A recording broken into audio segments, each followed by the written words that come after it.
ఇక తెలంగాణలో పంచాయతీ ఎన్నికల సందడి షురువైంది. తొలి విడత పంచాయతీ ఎన్నికలకు నామినేషన్ల స్వీకరణ ప్రక్రియ ప్రారంభమైంది. ఇక రాష్ట్ర వ్యాప్తంగా తొలి రోజు సర్పంచ్ పదవులకు 3,000 అయ్యాయి. వార్డు సభ్యులకు 1,821 నామినేషన్లు వచ్చాయి. 236 గ్రామ పంచాయతీలు, 37,000కు పైగా వార్డుల్లో పోలింగ్ జరగనుంది.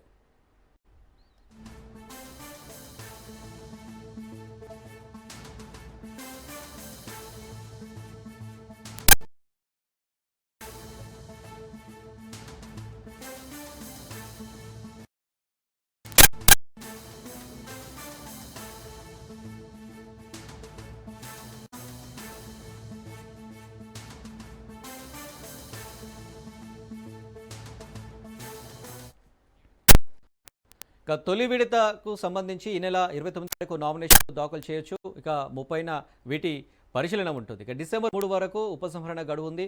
అదే రోజు అభ్యర్థుల వివరాలను కూడా ప్రకటిస్తారు. ఇక డిసెంబర్ 11న ఉదయం 7 గంటల నుంచి మధ్యాహ్నం 1 గంట వరకు పోలింగ్ ఉంటుంది. అదే రోజు మధ్యాహ్నం ఓట్ల లెక్కించి వార్డు సభ్యులు సర్పంచ్ ఫలితాలు కూడా వెల్లడిస్తారు. ఇక దీనికి సంబంధించి మరిన్ని డీటెయిల్స్ మా ప్రతినిధి సునీల్ అందిస్తారు.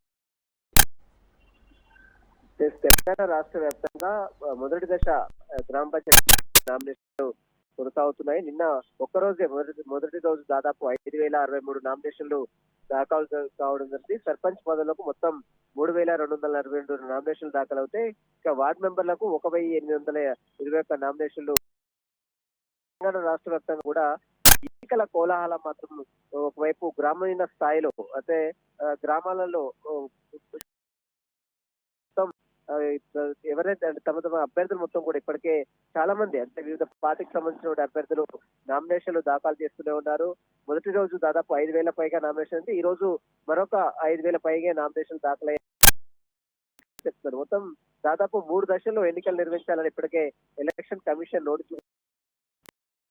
మొదటి విడత 11, అదేవిధంగా రెండో విడత 14, తర్వాత 17 మొత్తం 3 దశల్లో ఎలక్షన్స్ కండక్ట్ చేయాలని ఎలక్షన్ కమిషన్ నోటీస్ అందించింది. అయితే మరోవైపు బీసీ రిజర్వేషన్లు ఈ ఎలక్షన్స్ సంబంధించిన విషయాలపై కూడా మరోవైపు న్యాయస్థానంలో హైకోర్టులను ఈరోజు Telangana chief justice Aparesh Kumar bench మరొకసారి విచారించే అవకాశం.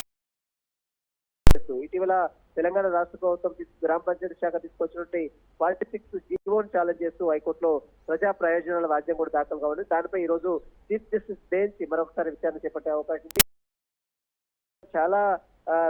చాలా ప్లేసెస్ లో బీసీలకు అన్యాయం జరిగింది. బీసీలకు పోలిస్తే గతంలో 22.79% ఇస్తే ఈసారి కేవలం 17% మాత్రమే బీసీలకు కేటాయించారు. తీవ్ర నష్టం బీసీలకు జరిగినట్టు కూడా బీసీ సంఘాలు కూడా పెద్ద ఎత్తున ఆందోళన బాటపట్టాయి. నిన్న ఆర్కృష్ణ కూడా మాట్లాడుతూ బీసీలకు మరొకసారి రాష్ట్ర ప్రభుత్వం అన్యాయం చేసినట్టు కూడా వ్యక్తం చేసింది. దీనికి సంబంధించిన ఇష్యూలపై కూడా ఈ రోజు మరొకసారి కూడా పిటిషన్ దాఖలు. గతంలో 22% బీసీలకు కేటాయిస్తూ జీవో తీసినప్పుడు కూడా సుప్రీంకోర్టు మరోవైపు గవర్నర్ దగ్గర బ్రేకులు పడడంతో మళ్ళీ పాత పద్ధతి ద్వారానే అంటే 50% మించి లోబడే రిజర్వేషన్లు ఉండే విధంగా ఎలక్షన్ కమిషన్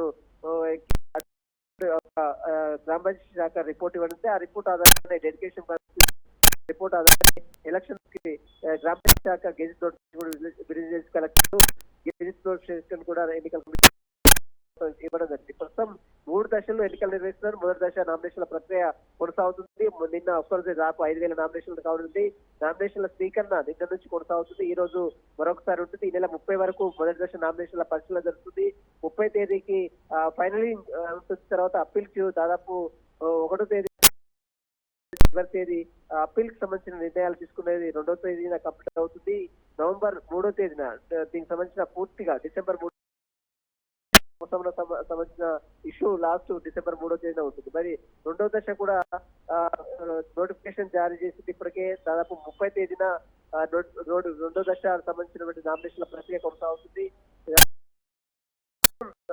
3వ దశ నామినేషన్లు ఈ 17వ తేదీన ఎలక్షన్స్ కండక్ట్ అవుతాయి. కాబట్టి 3 దశల్లో ఎలక్షన్స్ కండక్ట్ చేయాలని ఇప్పటికే రాష్ట్ర నోటిఫికేషన్ విడుదల చేసింది. 3 దశలకు సంబంధించిన ఇష్యూ ఒకసారి వైపు నామినేషన్ల ప్రక్రియ మొదటి దశ నామినేషన్ల ప్రక్రియ కొనసాగుతున్నప్పటికీ హైకోర్టులో మరి ఈ రోజు విచారణ ఏ విధంగా కొనసాగుతుంది, బీసీ రిజర్వేషన్ సంబంధించిన విషయాలపై కోర్టు ఎలాంటి ఈ రోజు క్లారిటీ కూడా వచ్చే అవకాశం. మొత్తం మీద రాష్ట్ర వ్యాప్తంగా గ్రామీణ స్థాయిలో కొనసాగుతుంది. గ్రామీణ స్థాయిలో సందడి కొనసాగుతుంది. ఇప్పటికే చాలా మంది తమ తమ ఓటర్లని ప్రభావితం చేసేందుకు అటు అనేక హామీలు ఇస్తున్నారు. మరోవైపు తన ఇప్పటికే తమకు సంబంధించినటువంటి పార్టీలకు సంబంధించినటువంటి నేతలు కావచ్చు, వారికి సంబంధించిన గ్రామీణ స్థాయిలో ఇప్పటికే ప్రచారం కూడా జోరందుకున్నటువంటి పరిస్థితి కనబడుతుంది. ఈ రోజు కోర్టు విచారణ తర్వాత మరికొంత క్లారిటీ వచ్చే అవకాశం ఉంది కాబట్టి దానికి సంబంధించిన విషయంపై చూసిన తర్వాత నామినేషన్లు కూడా ఇంకా ఎక్కువగా పడే అవకాశం కూడా కనిపిస్తుంది. Right Sunil, thank you.